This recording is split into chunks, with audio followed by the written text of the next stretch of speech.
आप सभी को जय मसीह की। Good morning. सुबह के समय हम आप सभी का स्वागत करते हैं एक बार फिर से आज के क्लास में। मैं पास्टर रोशन लाल आप सभी का स्वागत करता हूं। चैनल को लाइक करें, सब्सक्राइब करें, दूसरों को बहुतायत से शेयर करें ताकि बहुतेरे लोगों तक ये क्लास पहुंच सके, बहुत लोग जो है इससे लाभान्वित हो सकें और सीख सकें। अब हम मूसा के जन्म के ऊपर अर्थात निर्गमन की दूसरी अध्याय में हम पहुंच चुके हैं कि मूसा का किस प्रकार जन्म हुआ और किस प्रकार उसको बचाया गया, हम वहां देखेंगे। चलिए दूसरे अध्याय का पहला पद हम पढ़ते हैं। लेवी के घराने के एक पुरुष ने एक लेवी वंश की स्त्री से विवाह कर लिया। लेवी के घराने के पुरुष ने एक लेवी वंश अपने ही वंश की स्त्री को ब्याह किया। लेवी वंश से मूसा आया, है ना। लेवी वंश का पुरुष, लेवी वंश की स्त्री। वह स्त्री गर्भवती हुई, उसके एक पुत्र उत्पन्न हुआ और यह देखकर कि यह बालक सुंदर है उसे 3 महीने तक छिपा रखा। अब देखिए, क्योंकि पहला अध्याय उसके 22 पद में उसने कहा था कि जितने पुत्र उत्पन्न होंगे वहां बेटे, उनको नील नदी में डाल दिया जाए। तो अब ये क्या कर रही है, बचाने के लिए उसको छिपा के रखा उसको 3 महीने तक, है ना। जब उसे और ना छिपा सकी, क्योंकि अब उसने उसको छिपाने के लिए रखा, मूसा है ना, उसको छिपाने के लिए रखा, पर अब वो उसको छिपा नहीं पा रही है। क्योंकि भाई देखिए, बोलते हैं ना, हो जब बच्चा होता है तो रोता है। अब बच्चा हुआ है तो लोगों को पता तो चलेगा ना। गर्भवती कितने दिन से पाई गई थी, उसके बाद बच्चा बच्चा हुआ, अब उसका पेट नहीं दिखाई देता तो लोगों को शक तो होगा। जन्म हुआ है बच्चे का, बेटे का जन्म हुआ है, 3 महीने तक उसने छिपा करके कैसे करके रखा, लेकिन अब वो छिपा नहीं पा रही है, अब उसको वो दबा नहीं पा रही है। तब उसने उसके लिए, जब छिपा ना सकी, तब उसने उसके लिए क्या किया, सरकंडों की एक टोकरी लेकर उस पर चिकनी मिट्टी और राल लगाई और उसमें बालक को रखकर नील नदी के किनारे कांसों के बीच छोड़ आई। देखिए, अपने बच्चे को बचाने का इससे बड़ा तरीका उसको ना सोचा, जो तरीका उसके सामने था। क्योंकि माँ और माता पिता अपने बच्चों को हर संभव, चाहे वो गलत हो सही हो, बचाने का प्रयास करते हैं भरपूरी से, है ना। और ये केवल फिल्मों में या केवल धारावाहिकों में नहीं दिखाई देता, ये सत्य जीवन पर आधारित है कि बच्चे के लिए माता पिता, चाहे बच्चे कितने भी गलत हों, लेकिन माता पिता हर संभव अपने बच्चों को बचाने का प्रयास करते हैं। गलत रास्ते में जाने से रोकने का प्रयास करते हैं, गलत रास्ते में जाने के बाद उन बचाने का प्रयास करते हैं, सही रास्ते में लाने का प्रयास करते हैं। ये बात है। तो एक प्रयास इस माँ का भी हम देख रहे हैं, मूसा के माँ का, कि उसने क्या किया, सरकंडों की एक टोकरी लेकर उस पर चिकनी मिट्टी और राल लगाई, और क्योंकि सरकंडा जो है वो, सरकंडे की लकड़ी डूबती नहीं थी, उफल जाती थी, और इसलिए उसने क्या किया, नील नदी के किनारे कांसों के बीच छोड़ आई। अब वो नील नदी के किनारे गई और उसने क्या किया, कांसों के बीच, कांसी समझते हैं जिसका झाड़ू बनाया जाता है ना, कांसा का झाड़ी, कांसी, कांसी का झाड़ी, तो झाड़ू बनाया जाता है, उसके बीच में वो छोड़ करके आ गई। क्योंकि वो बहुत मजबूती से नदी में जो है वो डटा रहता है ना, वो हिलता डुलता नहीं है और बहुत मजबूत रहता है। हालांकि दिखने में बहुत पतला, लेकिन जब वो नदी के अंदर रहता है तो बहुत मजबूत रहता है। तो उसके बीच में वो छोड़ आई, क्योंकि उसको पता था कि इससे बहाव जो है वो इसके बीच से बहा करके बच्चे को ना ले जा सकेगा, इसलिए उसने उसको वहां पे छोड़ दिया।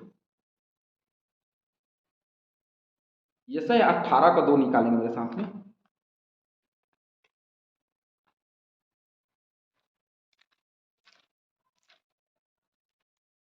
वहां लिखा है, और समुद्र पर दूतों का नरकट की नाव में बैठाकर जल के मार्ग में यह करके भेजता हूं, हे फुर्तीले दूतों, जब जाति के पास जाओ जिसके लोग बलिष्ठ और सुंदर हैं, जिनसे दूर और पास के लोग सारे लोग डरते हैं, जो सामर्थी और रौंदने वाले भी हैं, और जिनका देश नदियों में, नदियों से विभाजित किया हुआ है। ये नदियों से विभाजित किया हुआ नगर है। तो ये नदियों से विभाजित किया हुआ नगर है, तो नील नदी, और उसी नदी में जहां पे बच्चों को क्या कर दिया जाता था, क्या किया जाता था, डुबा दिया जाता था, डुबा करके मार दिया जाता था, उसी नदी में ये कांसों के बीच में उसको फेंका, उसको छोड़ आई। चौथा पद में लिखा है, उस बालक की बहन दूर खड़ी रही कि देखे उसका क्या हाल होगा। अब उसकी जो बहन है, मूसा की जो बहन है, वो दूर खड़ी होकर के देख रही है कि कोई आएगा उसको ले, देखिए निगरानी में रखा हुआ है कि कोई आए और उसको लेकर के चला जाए ताकि वो बचा लिया जाए। क्योंकि देखिए हिब्री के बीच में रहता या लेवी के बीच में रहता तो वो मर जाता। ये अच्छा होगा कि कहीं कोई मिस्त्री इसको ले जाएगा तो कहीं मेरा बालक जो है वो जीवित तो रहेगा, इस बात की आस तो रहेगी कि मेरा बच्चा जीवित है ना। तो वो दूर से देख रही थी। तब फिरौन की बेटी, अब ये राजा की ही बेटी अब नहाने आ गई भैया, चलिए। फिरौन की बेटी नहाने के लिए नदी के किनारे आई। उसकी सखियां नदी के किनारे किनारे टहलने लगी। अब ये नहाने के लिए आई है तो वो नहा रही है, ये लोग जो हैं आस पड़ोस में अब टहल रहे हैं इधर उधर। तब उसने कांसों के बीच टोकरी को देखकर अपनी दासी को उसे ले आने के लिए भेजा। अब क्या किया, उसने देखा कि कांसी के बीच में कोई टोकरी सा है और उसको देख करके अपनी दासियों को कहा उसको लेकर मेरे पास आओ, क्योंकि खुद तो जाना नहीं था, खतरा है तो ये मरेंगे, मैं थोड़ी ना मरूंगी, है ना। ये बात की बात है। लेकिन उनको भेजा कि जाओ देखो भाई क्या है। तब उसने उनसे खोल कर देखा कि एक रोता हुआ बालक है। तब उसे तरस आया और उसने कहा यह तो किसी इब्री का बालक होगा। क्यों? उसको तुरंत ये क्यों लगा कि ये इब्री का ही बालक होगा? क्योंकि डर से फेंक दिया जाना, डर से छुपा दिया जाना, ये वही कर सकते हैं, क्योंकि उन्हीं के लिए फरमान जारी किया गया है कि बेटों को मार डाला जाए। तो ये जरूर इब्री का ही होगा, ये सोच लिया उसने, ये जान लिया उसने। तब बालक की बहन ने फिरौन की बेटी से कहा, क्या मैं जाकर इब्री स्त्रियों में से किसी धाई को तेरे पास बुला ले आऊं जो तेरे लिए बालक को दूध पिलाया करे? अब यहां पे घटनाएं जो हैं आप छठवें पद में देखोगे, या तो किसी इब्री का बालक लगता है, यहां से देखोगे और नीचे जब आकर के देखोगे कि बालक को कोई दूध पिलाए, ऐसी कोई लेकर के आऊं। इन दोनों घटनाओं के बीच में और कुछ लिखी हुई बातें हो सकती है, और या हो वो घटनाओं में शामिल हो, बिल्कुल किया जाना चाहिए था। और क्योंकि हम वचन के विरुद्ध में नहीं जा सकते, वही बातें लिखी गई हैं, उतनी ही बातें लिखी गई जो ससुजित हैं। लेकिन हम इन दोनों के बीच की दूरी को देखेंगे तो वहां पे ये इब्री बालक को समझ करके जब उसने उसको पकड़ा होगा तो ये सोचा होगा कि मैं इसको रख लूंगी, अब मैं इसको दूंगी नहीं, है ना। वो उसको रखना चाहती होगी। तब ये जो छुपी हुई थी इसकी बहन, सातवें पद में हम देखते हैं कि उसकी बहन फिरौन की बेटी के पास आकर के कहने लगी, क्या मैं जाकर इब्री में से किसी धाई को तेरे पास बुला ले आऊं जो तेरे लिए बालक को दूध पिलाया करे? अब ये घटना, अब फिरौन की बेटी को शक क्यों नहीं होगा? क्योंकि बहुत सारी ऐसी महिलाएं उन दिनों में थी, इब्री महिलाएं उन दिनों में इतनी थी जो दूध पिला सकती थी जिनका बालक छीन लिया गया था। बहुत सारी स्त्रियां थी, इसलिए उसको शक नहीं लगा किसी को तो ना ये बुला के लेकर ही आ जाएगी। तो फिरौन की बेटी ने कहा जा।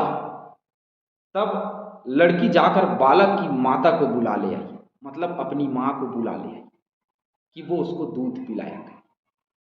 ये परमेश्वर की योजना देखी, कैसी योजना बनाया, और मूसा को बचा करके फिरौन के घर, जिसने बालकों को मारने के लिए कहा था, उसी के घर में ले जाकर के उपस्थित कर दिया। लीजिए, अब क्यों क्यों हम परमेश्वर के दीवाने हैं, क्यों हम परमेश्वर के कार्य में आश्चर्य करते, क्यों हम परमेश्वर के काम पर परमेश्वर के कार्य पर हम शक नहीं करते? इसके पीछे में कारण ये है, वो कहीं ना कहीं से अपने लोगों को बचा लेता है और एक बड़े काम के लिए खड़ा कर देता है। मूसा को बड़ा काम करना था, इसलिए उसको बचाया और बचा करके उपस्थित कर दिया उसी फिरौन राजा के घर में।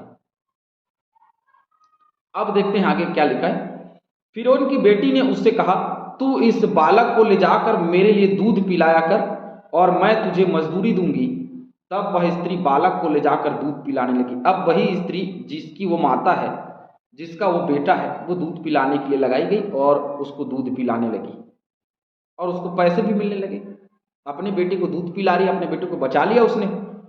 जो माँ ने ठाना था वो पूरा कर लिया। माँ यदि जिद में आ जाए तो वो सब पूरा कर सकती है। उसने जिद किया और उसने सब कुछ कर दिया। जब बालक कुछ बड़ा हुआ तब उसे फिरौन की बेटी के पास ले गई और वह उसका बेटा ठहरा, है ना। जब कुछ बड़ा, अब देखिए उसी को दूध पिलाने के लिए ठहराया गया, अब वो बड़ा हो गया, थोड़ा सा बड़ा हो गया और दूध छोड़ दिया उसने, दूध पीने से ऊपर का उम्र हो गया, छोड़ने का उम्र हो गया उसका।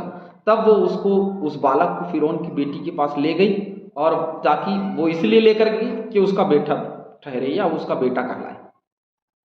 और उसने यह कहकर उसका नाम मूसा रखा, मैंने इसको जल से निकाला था। अब उसने मूसा रखा क्योंकि उसने उसको जल से क्या किया था, निकाला था।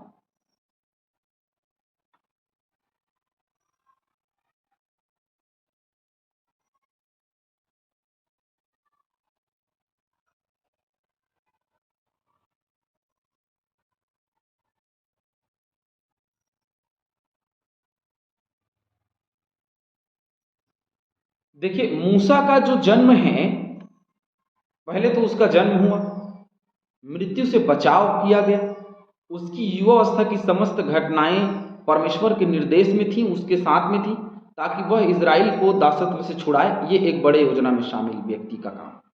और उस बड़े योजना में शामिल 1 से 10 पद में हमने देखा कि उस बड़े योजना को बड़ी आसानी से कोई पूरा नहीं करता, बहुत कठिनाइयां भरी जिंदगी होती है। और उसके बाद में एक बड़े आश्चर्य कर्म को हम परमेश्वर के द्वारा देखते हैं। जैसे यूसुफ का स्टार्टिंग जीवन कैसा था आपने देखा, वैसे ही मूसा का भी जीवन देखिए कैसा है, और बाद में यही इजरायलियों का छुड़ाने वाला बना, है ना।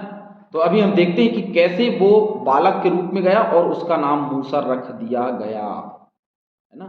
और आगे की घटना हम बाद में देखेंगे। प्रभु आप सभी को बहुत ऐसे आशीष दे। मूसा का जन्म, मूसा को मृत्यु से बचाओ, और उसकी युवा अवस्था में उपस्थिति, और वो फिरौन राजा की बेटी का बेटा कहलाया मूसा। आप सभी प्रभु में आनंदित रहे। प्रभु आप सभी बहुत ऐसे आशीष। आमीन।